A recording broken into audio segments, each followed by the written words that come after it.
Weekend के बार पर हम लोगों ने देखा कि असनूर को डांट पड़ी, असनूर को घर से बाहर निकाला गया, उसकी गलतियां दिखाई गई। पर वीकेंड के बार पर इतना ही नहीं हुआ था। अभी जो वीडियो सामने आ रही है उसमें साफ दिखाई दे रहा है कि फरहाना को भी उसकी गलतियों की वजह से डांटा गया है और कई हद तक फरहाना ने जो बोला था उसको कई सीजन लगेंगे समझने के लिए और भी कितनी सारी चीज़ों के लिए सलमान सर ने बोला है कि तुम्हें तो हम लोग 2 हफ्तों में ही समझ चुके थे और ये भी समझ चुके थे कि तुम्हें कितना भी समझा दें पर तुम समझोगी नहीं। तो इन सब चीज़ों से फरहाना बहुत जो बोलते ना दुखी हो रही थी कि उसने ऐसा किया। वैसे उसने बोला है कि उसने जो गलती की है वो प्लेट तोड़ने वाली,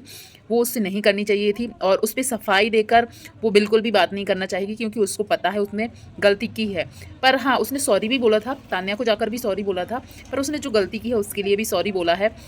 पर एक बात है कि फरहाना खुद एक्सेप्ट करती है कि वो बिना सोचे समझे ऐसे एक्शन ले लेती है जिसके लिए उसे बाद में पछताना पड़ता है। और कहीं ना कहीं रोहित शेट्टी भी यही बोलकर गए थे कि यदि तुम्हारी जबान अच्छी रही ना या जो गुस्सा कंट्रोल कर लिया तुमने तो शायद तुम्हारा जो करियर है वो बन सकता है। और फरहाना खुद भी बोलती है उसका एक ये वीकनेस है उसकी कि वो बहुत जल्दी गुस्सा हो जाती है, बातों पर रिएक्ट कर देती है और बाद में जाके उसको लगता है कि ये शायद उसने गलत किया। तो आप ज़रूर बताना जो फरहाना की ये वाली आदत क्या फरहाना के लिए आगे जाकर